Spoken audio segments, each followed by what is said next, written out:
முயற்சி என்றால் என்ன என்பதற்காக இதனை பதிவு செய்கின்றேன். பரமசிவன் சங்கு எடுத்து ஊதுனா வருண பகவானுடைய காதுல சங்கு சத்தம் பட்டா மழை பொழியும். இது ஒரு ஐதீகம். ஒரு முனிவர் பரமசிவன் இருந்து ரொம்ப ஒரு பெரிய தவம் இருந்து ஒரு வரத்தை வாங்கிறார். என்ன வரம் வேணும்னு பரமசிவன் கேட்கிறார். நான் கேட்கும் போது கொடுன்ட்டாரு முனிவர்.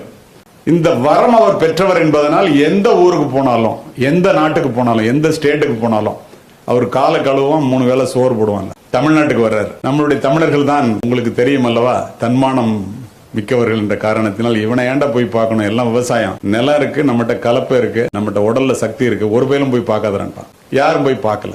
3 நாள் இருந்தார் முனிவர். யாரும் வந்து பார்க்கலன்னா ரொம்ப கோபமாயிட்டாரு. வரம் பெற்றவர் அல்லவா, பரமசிவன் கேட்கிறார். நான் கேட்ட வரத்தை இப்ப கொடுங்கிறார். என்ன வரம் வேணும்னு கேட்கிறாரு. கொடுத்துத்தானே ஆக வேண்டும். தமிழ்நாட்டுக்கு மழையே பெய்யக்கூடாது.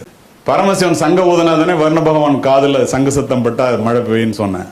சங்க எடுத்து உரமா வச்சுட்டாரு. ஒருத்தனா உலா போனவெல்லாம் நின்னுட்டான். மழையில உழுது என்ன பிரயோஜனம்? ஒருத்த மட்டும் விடாம தன்னுடைய முயற்சியை கைவிடாமல் தினமும் போய் உழுதுட்டு இருக்கு. நாரதர் மேல இருந்து பாக்குறாரு. நாரதர் கழகம் நன்மையில் முடியும் அல்லவா, கீழே வர்றாரு. ஏண்டா நீ என்ன முட்டாளா, மழையே இல்ல, எல்லாரும் உழல, நீ மட்டும் ஏன்டா உழுதுட்டு இருக்கு? அவன் சொன்னா, நான் என்னுடைய முயற்சியை கைவிட மாட்டேன். செஞ்ச தொழிலை விட்டவனும் கேட்டான், செய்யாத தொழிலை செஞ்சவனும் கேட்டான்டா. இதை விட்டா எனக்கு உழவு தொழில் மறந்து போயிடும், உன் வேலையை பாருன்ட்டான். நேரா பரமசிவன்ட்டு போனார் நாரதர். என்ன தமிழ்நாட்டுக்கு மழை இல்லைன்னு சொல்லிட்டீங்களான்னாரு. ஆமான்னாரு. ஏன்னாரு. அந்த முனிவர் அப்படி ஒரு வரத்தை கேட்டான், வேற வழி இல்லை, நான் கொடுத்துட்டேன். அங்க பாரு ஒருத்தன் உழுதுட்டு இருக்கான்னு. பரமசிவன் கீழே பார்த்தாரு. ஒருத்தன் மட்டும் உழுதுட்டு இருக்கான். அவர் நாரதர்கிட்ட கேட்டார், ஏண்டா வேணா முட்டா பேல மழையே இல்லை, ஏண்டா உழுவுறான்?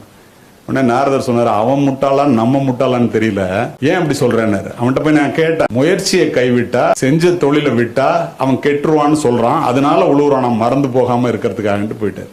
பரமசிவன் ஒரு நிமிஷம் யோசித்தாரு. ஏண்டா நம்ம தொழில் சங்கு ஊதுறதாச்சு, நம்ம சங்கே ஊதலையே, ஓரமா எடுத்து வச்சுட்டுமே, இது ஊதுமா ஊதாத அந்த சங்க ஊதி பாப்போன்னு பூன்னு எடுத்து ஊதினாரு. வருண பகவான் மழையை பொழிஞ்சுட்டான். தெய்வத்தால் ஆகாதெனும் முயற்சி தன் மெய்வருத்த கூலிதான்.